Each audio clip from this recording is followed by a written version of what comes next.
आज हम पढ़ेंगे क्रिया। क्रिया जिसको अपन धातु भी बोल सकते हैं। परिभाषा: वाक्य में प्रयुक्त जिस शब्द अथवा शब्द समूह के द्वारा किसी कार्य का होना तथा करना पाया जाता है उसे क्या कहते हैं? क्रिया। कि वाक्य में प्रयुक्त जिस शब्द अथवा शब्द समूह के द्वारा किसी कार्य का होना तथा करना पाया जाता है उसे क्या कहते हैं?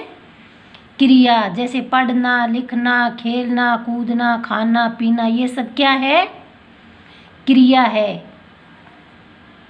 जैसे मोहन पुस्तक पढ़ता है,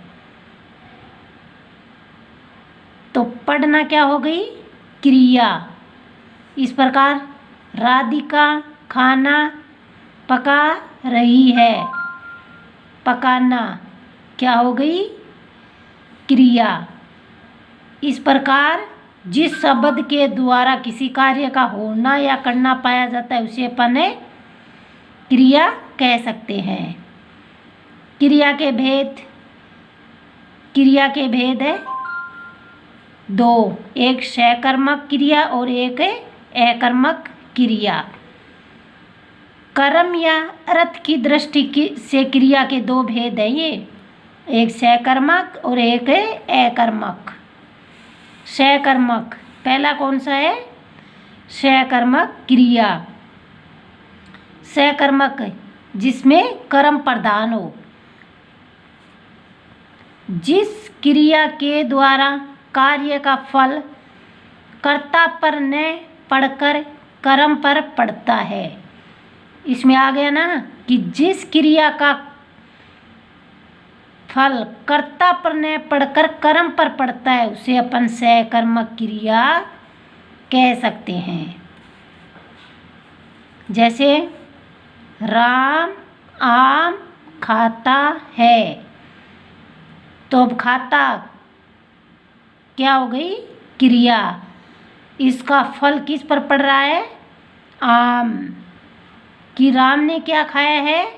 आम खाया है, तो क्रिया का फल है वो कर्म पर पड़ रहा है, इसलिए ये क्या हो गई?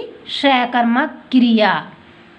अगर ये करता नहीं हो फिर भी अपन वाक्य को, जैसे आम खाता है, तो कोई ना कोई तो खाता ही है, इसलिए इसका सीधा सा फल वो कर्म पर पड़ रहा है, इसलिए ये सकर्मक क्रिया हो जाएगी। सरोज पानी पी रही है, पीना क्या है? क्रिया। इसका फल किस पर पड़ रहा है? कर्म पर। क्या पी रही है? पानी पी रही है। इस प्रकार दूसरा है अकर्मक क्रिया। कौन सा है? अकर्मक क्रिया। कि जिस क्रिया का फल सीधा कर्ता पर पड़ता है वह क्या कहलाती है? अकर्मक क्रिया। जिस क्रिया का फल सीधा कर्म पर पड़ता है, कर्ता पर पड़ता है, वह क्या कहलाती है? अकर्मक क्रिया। ऊपर क्या बताया था कि जिस क्रिया का फल है वो कर्ता पर पड़ता है, कर्म पर पड़ता है, तो वह सकर्मक, और कर्ता पर पड़ता है वह अकर्मक। जैसे बच्चा हंसता है, बच्चा क्या है? हंसता है। हंसना, कौन हंस रहा है? बच्चा हंस रहा है, तो सीधा सा फल किस पर पड़ रहा है? कर्ता पर। राधा सोती है, सोना क्या है? क्रिया है। इसका फल किस पर पड़ रहा है? राधा पर। कौन सो रही है? राधा सो रही है। इस प्रकार कर्म की पहचान कैसे करें? देखो कि वाक्य में कर्म की पहचान करने के लिए क्या किसको आदि शब्दों से कर्ता व क्रिया को अलग अलग करके प्रश्न करें। यदि प्रश्न का उत्तर प्रत्यक्ष रूप से व संभावनावंश दोनों स्थितियों में नकारात्मक आता है तभी वहाँ अकर्मक क्रिया होगी, अन्यथा यदि उत्तर सकारात्मक आता है तो वहाँ सकर्मक क्रिया होगी। जैसे गीता नहाती है, तो अभी ऊपर क्या बताया था कि कर्म की पहचान करने के लिए क्या, किसे, किसको आदि से प्रश्न करो आप। जैसे गीता नहाती है, क्या नहाती है, प्रश्न हो रहा है, नहीं। किसे नहाती है, नहीं। किसको नहाती है, नहीं। तो ये क्या हो जाएगा, अकर्मक क्रिया। जैसे गीता खाती है, गीता खाती है, प्रश्न करो क्या खाती है, तो प्रश्न हो रहा है ना कुछ तो खा रही है, इसलिए ये क्या हो जाएगा, सकर्मक क्रिया। तो गीता मिठाई खाती है, गीता क्या खाती है, मिठाई खाती है।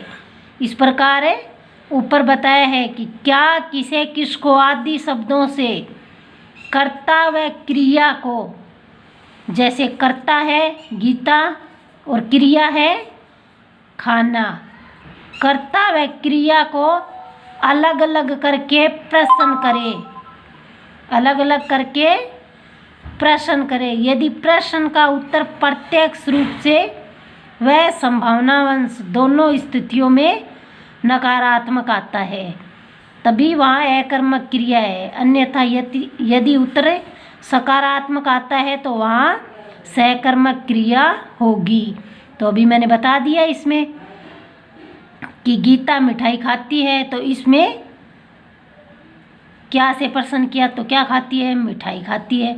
गीता नहाती है, ना संभावनावंश उत्तर आ रहा है और ना ही प्रत्यक्ष रूप से इसमें उत्तर आ रहा है कि क्या नहाती है, कोई प्रश्न नहीं बन रहा। इसलिए जैसे नहाना, सोना, दौड़ना, उड़ना, ये सब किस में आती है, अकर्मक क्रियाएं होती है। इसी के साथ आज की वीडियो यहीं संपन्न करती हूँ मैं। आगे नेक्स्ट वीडियो में मिलेंगे, तब तक के लिए नमस्कार।